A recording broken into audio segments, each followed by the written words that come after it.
pakiramdam ko, Team Falcons, si Ogwen nagagrack din kasi yan, pare. There is a big chance na agawan ito kung hindi pa nila kukunin.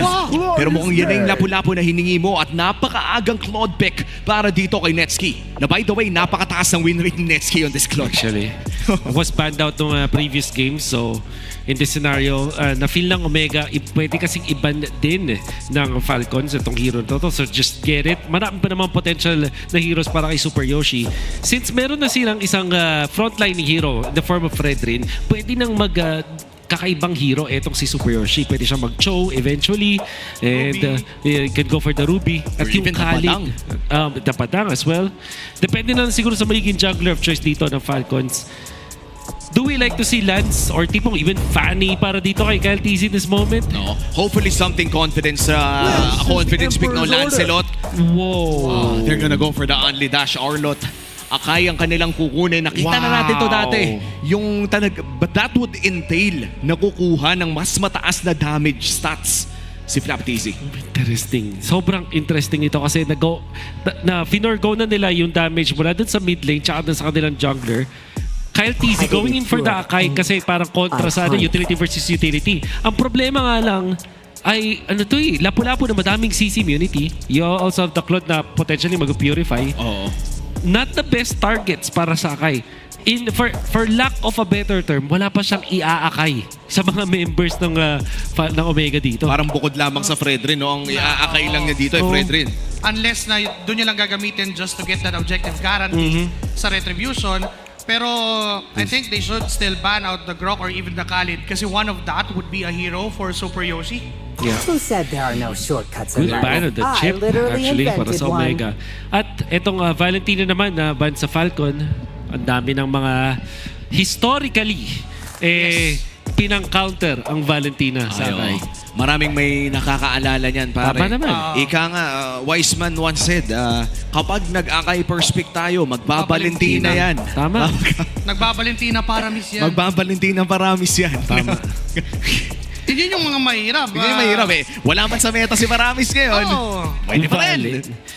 Valentina, pwede pa nga rin din talaga. So, it's going to be Eve na iba pa ng Falcons. Siyempre, kapag ikaw ay kumuha ng isang utility jungler, usually inclined ka na maghanap ng damage din sa mid lane mo. So, this makes it so na itong Jushin plus the Akai, hindi rin talaga ganun ka usual na combo. Kasi pag naghanap ka ng isang Arlot tsaka isang Akai, usually pag mid lane mo, may mabigat na damage. Hindi yung talaga kumaagat like Farsa. Ang ganda ng ban ng Omega dito with the Franco. So, Falcons natira ang... okay. So, they might just last pick the Ogwen hero. May Khalid pa naman kung sakali. Just go for their marksman now. They will steal away the Grok. Although may open pa nga na Khalid for Super Yoshi, yung Ruby is I think not an option anymore kasi medyo mayroon na gumalaw. Di ba naghahanap kayo ng Digi? Is this the perfect time? Ito na ba yun? Oo, but mapupunta sa kamay. Ni Super Yoshi? Napakabaliktad, pare. Parang... O kaya kay Haji, no? Oo. Mid-lane Digi. Wait lang. Parang complete snub on Angela for both games already. That's right. Parang after subukan ng lahat ng teams na magkaroon ng mga Angela compositions, 4 to 5 games of Angela, 0% win rate, tinigil niya ng lahat, pare. Kimi yata yung maganda dito, tapos Hylos or Gatot para kay... Parang hindi mo na kailangan ng initiator dito kay Super Yoshi. Lalo na kasi kailangan mo ng frontline eh. So, wow. So it's hindi dahil ay gusto ko tong Hylos pick na to para walang target. But that also prompts itong carry. Grabe. Medyo maganda bitawan. Na yan. Maganda talaga. Alam mong may bitaw si Super Marco dito sa game na to up against the Fredrin Hylos Lapu. You don't want to mess around that carry around 12 to 17 minutes, I guess. That's true. The moment na makuha yung golden staff ng carry, dyan na natin makikita na hindi pwedeng tangkin lahat ng damage if you are the Hylos.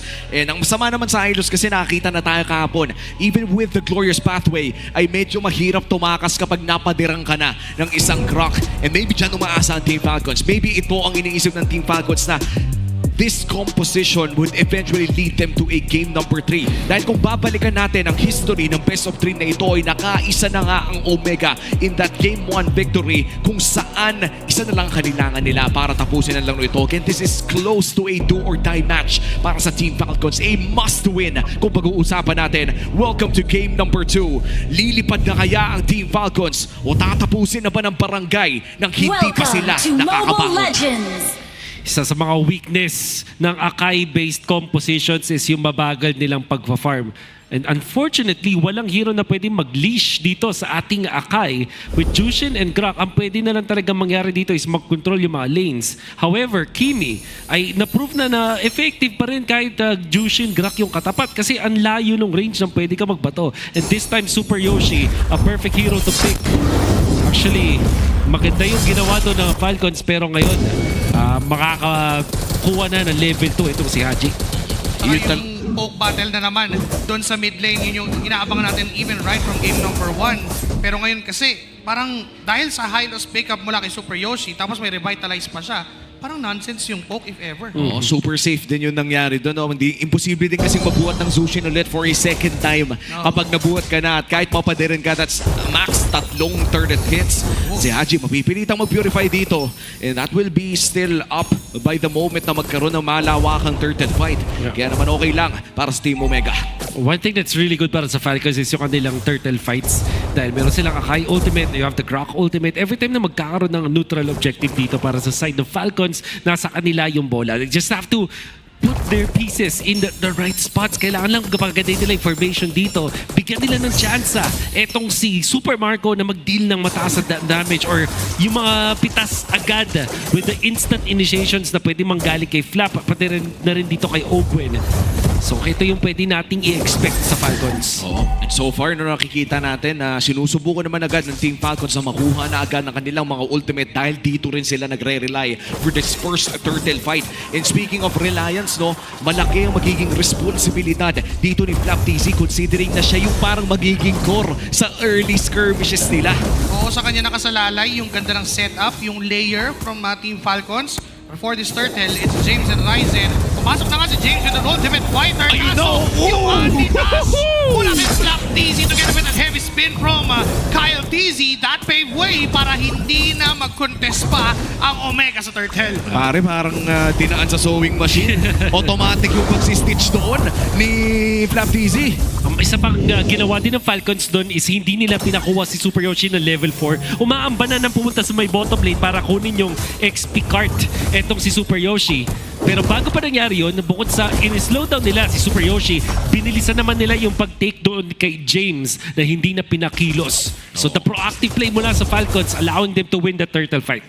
Alam mo yung bravest fight. Ay! Teka lang, yung point of touch kasi kumonect sa dalawa, Ryzen very low on HP pero di siya maabot ng mga members ng Falcons. Pero there goes Flap TZ diving onto the backlines. Traction pulls connecting into 2. Sumusubok ngayon ang Team Omega na kumuha ng counters. But there you go, that's 2 kills kapalit ng wala for Falcons. At lamang sila bigla ngayon, ang aga nito. Napaka-aga, tapos makakanakaw pa ata sila ng purple. Early Fury Hammer as well para dito kay Flap TZ. But interesting take, mukhang lilipat siya sa isang early Oracle. That would mean na hindi niya bubuuhin ang kanyang damage item. Pero Netsky, BMI, nasaan na? Medyo mahihirapan yata siya. Nandyan yung Purify though. Super Yoshi with that harang. Kaya naman nabuhay itong si Netsky with the BMI out. Pero it's go time for Super Marco to take some energy shields. Fury for Flicker ha. And mukhang ika-cancel pa ata dito ni Ogwen ang pag-recall dito ni Super Yoshi. Di makakapag-turret shield pero may laban sa baba. Flap TZ! Teka lang, sinusubukan pa niyang mabuhay pero di na siya nabuhay pa sa dalawang members ng Smart Omega. Ang hari ng pag-train itong si Ryzen. Di ba ninakawan siya ng purple buff?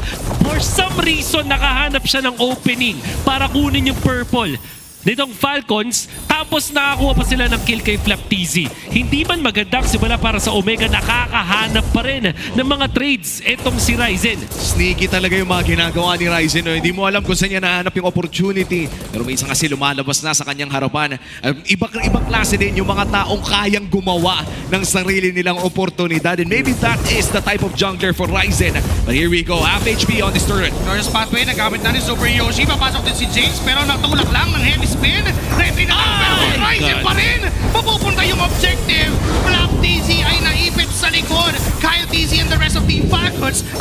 sila pero Oh, no. humahabol ang barangay. Haji! Tumatama yung mga pa-basic attack ni Haji. Ang sakit ng damage. Caltis is gonna go down 2 for nothing. And yung turtle, hawak pa nila. And this is a problem for Team Falcons kapag maagang nawala si Flap. Parang medyo nawawala na yung groove na gusto nilang makuha in a team fight. At this was Ryzen just making the plays after plays after plays. Nakita natin the first turtle fight, natalo ang Omega, pero anong ginawa ni Ryzen? Nag-trade siya ng purple, nakakuha ng kill sa Arlot, pinuwersa yung heavy spin kay Caltizi by taunting him out of the turtle nang low enough yung turtle para pwede niyang i-retry after niya mag-dash. Hindi nila pinahit sa kahit anong member ng Falcon o kaya naman Omega yung turtle, kaya naman nasayang yung heavy spin, walang naipit doon etong si Kyle TZ, tapos nakanakaw pa si Ryzen, nanalo pa sila na team fight afterwards, bigla na lang stonks ngayon ng Omega. Napaliktad pa nga ng Omega ang larong ito. Already a 1.2k gold lead para sa barangay. At yung magandang simula na nakuha ng Team Falcons kanina ay tila ba'y binura after that second turtle fight. Ngayon huling pagong na lang ang paglalabanan. Super Teka lang. Yoshi maiipit pero mukhang bibigyan lamang. Di maka-atras si Super Yoshi, binuhat pabalik. Pero nandyan si James, may nakita siyang ibang target. It's gonna be Flap TZ, hindi nang kumonekta yung land smasher. Kaya hindi rin makukuha ang buhay ni Flap TZ. But this time, si Haji ay tuloy lang sa kanyang pokes. Pinapakita lang na kahit makunat ang Team Falcons, masakit din naman yung damage niya. Grabing farm up pala dito si James. No? Makikita natin yan sa gold difference natin ng BPI. 1,000 gold ahead ang lapu-lapu na ito. Laking bagay ng mga assist na nakuha ni James out of nowhere. Siyempre, yung pag-split push niya para sa Omega. Ito yung inihintay natin for the next few minutes kung paano nga pa lalaban ng Team Falcons. Mukhang ang magiging start nila dito ay pagpwesto around that turtle. Pwede na tulakin si Ryzen pero parang binuburst agad nila pare. Napakabilis ng mga pangyayari. Glorious Pathway and Giant Traction Pulse na rin. Kyle TZ, pinipwersa nilang mag-heavy spin. Pero Ogwin, with a tech charge, andyan pa lang heavy spin. Oh my Ryzen God! pa din ang makakakuha ng turtle. At mukhang di pa tapos dahil gusto pang sumubok na kumuha ng kill. Pero dahil sabi ng Falcons, atras na lang muna tayo. Hindi makakakuha ng kill ang Omega. How did that happen? Naipit na sa heavy spin, sa kanya pa rin napunta. 2 levels ahead no moment na yon, etong si Ryzen, tapos may top boots na nakita ninyo. So merong mga micro fraction of a second na merong kang opening na makakilos actually. And si Ryzen, he held his ground. Retry lang yung habol niya. Alam niya na meron siyang advantage over kay Kyle TZ. At dun sa moment na pwede na nga niya makuha, nakukuha pa siya ng clutch. Going for the helmet ngayon, itong si Ryzen, Sky Guardian helmet, para talaga makapag-front up for the team. And so far, Ryzen is just cooking sa game na to. Steady lang ang lipad ng eroplano para dito sa Omega. Mula sa 1.5 tungo sa 1.8. Hindi man malaki yung mga jumps in gold lead. Nananatili ang gold lead sa kanila. At mukhang 8 minutes in. Isang minuto na lang bago lumabas ang Lord na ito. Punteriya ngayon ng Omega ang kumuha ng tore dito sa may bandang mid lane. Pero parang wala silang pinipuwersa. Hinahayaan nilang dumating yung mga opportunities naturally. Alam din kasi nila na nakaklod sila at this point. So, yung late game ay kaya din naman nilang sabayan considering na naka-double marksman din sila, So maganda yung scaling nila. Haji, untouched. Siyempre, pinifeature natin itong si Ryzen. Pero maganda rin naman yung pinapakita naman niya mga teammates like James for example, na lumaki na yung gap niya dun sa kanyang katapat. And siyempre itong si Netsky kanina pa nagpa-farm pero nakakapag-contribute pa rin sa teamfights thanks to the expanding rivers. At siyempre yung paggamit niya ng kanyang BMI. Sobrang layo ng performance dito ng Omega sa week number 6 kumpara sa first 5 weeks ng Omega. Naging mas kalmado, no? That's right. Kalkulado. Pero si Ogwen! Ito ba yung kalmado kasi gusto nilang bigyan agad si Ogwen. CCM yun para makatakas and a flicker ay nagamit na rin. So for the next team fight, aasahan na walang immediate setup mula doon sa Grok. No tech charge, no flicker. Ibig sabihin yan, Omega, sisimulan nila ang Lord na ito. Pero si Flap TC, may flicker final stash pa. Alalabanan ba nila dito ang Omega? Here comes the traction pulse. Napilitan din si Few na mag-flicker doon sa pagkakataon na yan. And again, Omega will reset that Lord. Antay nilang pumalag ang Falcons. Yeah. Alam nila din na hindi naman nila kailangang magmadali. Meron pa silang mga purple buff. They still have the orange buff. They can still farm. At in fact, pwede pang makakuha ng level 12 si Ryzen. At yun na, actually, level 12 na siya ngayon. meron siyang distinct advantage ulit kay Kyle TZ. Isang problema ng Akai is yung kanyang pag-catch up when it comes to the farming has always been the problem for Akai jungle kumpara sa isang Fredrin jungle na mabilis lang mag-farm kumpara sa isang Akai. So, ito yung tinitake advantage ng Omega. Tsaka parang napakahirap din kasing huliin, no? Yung dalawang targets na gusto mong mahanap dahil sa Purify. Naawak dito ni Haji at Netsky. If you are Kyle TZ, hindi mo pwedeng ipitin hanggat may Purify yan. If you are Ogwen, hindi ka pwedeng mag-flicker in with your tech charge kung may Purify din yung mga targets na hinahanap mo. But one has to give, one has to start. Kailangan may mahanap silang primary target if you are Team Falcons. And good news, para dito sa Team Falcons, 1,000 pa rin yung kalamangan. Hindi naman masyadong lumalayo. Nagamit din yung tech charge ni Ogwen doon.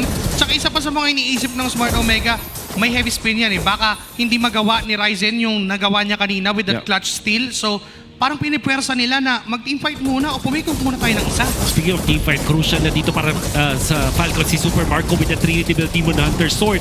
Kaso sobrang bilis nilang mag-take. Teka lang, mamadaliin yata yung Lord. Si James ay papasok na rin sa likuran with a Brave Spider Traction Point. Yung Love Easy, tumama yung stun. Aabot pa yung huling balls. Pero hindi, final slash mula kay Black Dizzy. Pero makakatakas pa naman siya si Haji pa yung nawala. Super Yoshi ngayon ay naipit at hinatet ng Falcons kay Super Marco. Meron silang advantage for the Lord. It's a 4v2. Ryzen ay nakita din. Kyle Dizzy with a headbutt. Pero di niya aabutan si Ryzen. Ngayon tutuloy sa paghawak. Tutuloy sa pag-control at nakalamang ang Falcons doon. And now, does Kyle TZ have the retribution advantage against Ryzen? Ibibigay ba ang advantage na to? Black TZ goes in for the final slash! Jinetsky si Ryzen ang target niya pero meron pa rin Lord na pwede no! Black TZ goes down! Retribution! Kyle goes down as well at si Ryzen pa rin ang makakakuha nun. Nakala natin lamang na yung Team Falcons pero sabi ng Omega walang lamang kung kaya naming mas lamangan pa.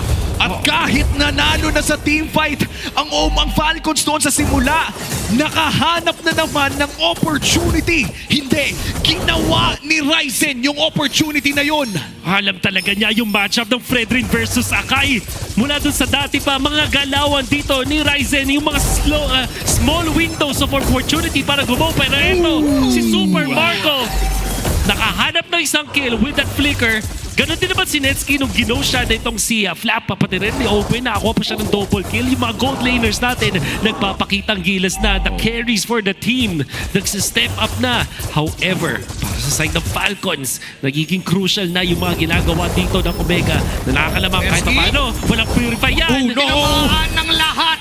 At si Few ang nakakuha, alam nilang walang panakas. Kaya binigyan na ng Team Falcon si Netsky. At mukhang napaliktad na naman ang bola dito. Ang 500 gold din nito ay nanggaling sa 3,000. Nakuha man ng Omega yung Lord ay nabaliktad naman ng Team Falcons with crucial pickoffs. And now, with Netsky, his first death sa larong ito, mukhang nakuha na ulit ng Team Falcons yung postura na kanina pa nila hinahanap. There's no clear para sa side ng Omega. Talagang i-go to ng Falcon. Kyle TZ with a heavy spin. Ryzen and a buy-on damage. Yes, sir! Unstoppable na rin ang bulletproof. Kaya yung Torre ang isusunod at maaari pang mag-force ng isang play down top ang upunan ng Team Falcons. Big rotation mula dito sa Team Falcons at mangunguna dito si Super Marco at View sa pagpupush ng mga Torre at nandiyan na rin sa pwesto ang mga Brusco boys ng Team Falcons para protektahan ang kanilang mga carries. That's gonna be 1 turret down for the side of Team Falcons at makukuha na nila ang kanilang biggest gold lead of the game so far, a 1.5k gold lead na mukhang aangat pa nga to almost 2k. The moment na nakuha itong Super Marco yung kanyang Trinity with a Demon Hunter Sword, pumalag na din agad. Now with the Wind of Nature, tuloy-tuloy na napaka-fluid na movements dito mula sa Falcons. Hahabol yata sila. Glorious Pathway yung ginamit pero hinarangan lang May harang. ni Ogwen with the Earthen Rampart. Netsky nagpakita sa harap. Art of Thievery. Papasok pa ba? No sir. Napa-BMI, pabalik dahil malapit na siyang mabuhat ni Pew sa pagkakataon na yon. And again, we're back to square one at hahanap muli ng oportunidad ng dalawang kupunan. Retribution para doon kay Ryzen, now level 15, pero dahil 20 seconds pa bago dumating ang ating second Lord, a very important Lord, makakabawi naman itong si Kyle at magkakaroon tayo ng tunay na 50-50 battle na doon sa ating mga Lord teamfights unless i-blitz ng Omega itong Lord na to. Kompleto naman ang battle spells para sa lahat ng mga miyembro ngayon for Team Falcons and Omega. Pwede mang bigla dito si Flap, pwede mong bigla din si Kyle. And in fact, pwedeng biglang pumasok si James dito with the safety of the flicker as well. Pero ang pinakaminamataan natin ngayon ay si Ogwen. Ano ang magiging call ni Master Ogwen dito para bigyan ng isang crucial na panalo ang Team Falcons? Sisimulan na ni Kyle Tizzy ang Lord na ito. Tatawagin niya sa side ng Team Falcons. Napakagandang coverage for the side of the boys in green. Which one? Parehas maganda ang coverage ng dalawang teams na ito. Hinaharangan na rin ng mga members ng Team Falcons ang Smart Omega, Super Yoshi. Nakatingin lang siya kung ano na bang lagay. Ryzen din naman ay nandyan. Maaaring magkaroon ng matinding retrihan pero inaasahan din yung team fight. Coming from both of these teams, Ryzen, inaalagaan lang niya yung stock ng kanyang passive. May slow push din doon sa may bandang itaas for Team Falcons. Alam nilang lamang sila dito, hindi nila kailangan madaliin. Pero the moment na magpakita si Netsky, mukhang mag-iiba ang istorya na ito. Maaari ng simulan, maaaring madaliin. Apat na miyembro sa laban sa lima, may traction pods at heavy spin. Glorious Pathway ay nandyan na rin. At susubukan pa rin ang Omega na lumaban. Retribution, kanino mapupunta pero tech charge mula kay Owen. At kay Ryzen napunta yung crucial objective pero unti-unting inuubos ng kanya-kanya ang mga members ng dalawang kupunan. That's 3-1 na magiging palitan. Nakalamang ang Omega sa Lord pero nakalamang ang Falcons. The objective Netsky hindi ng halis. Naharangan ni Ogwen and that's 4-man down and it's Ryzen alone to defend. Kaya pa niyang depensahan ang Kari, ang Grog, ang Susan ni Pew. Wala pa siyang blade armor at hindi niya marereflect. May mga minions sa gitna. Pinatay pa godlike para kay Pew and it's Falcons na makakakuha ng game 2. With perhaps the most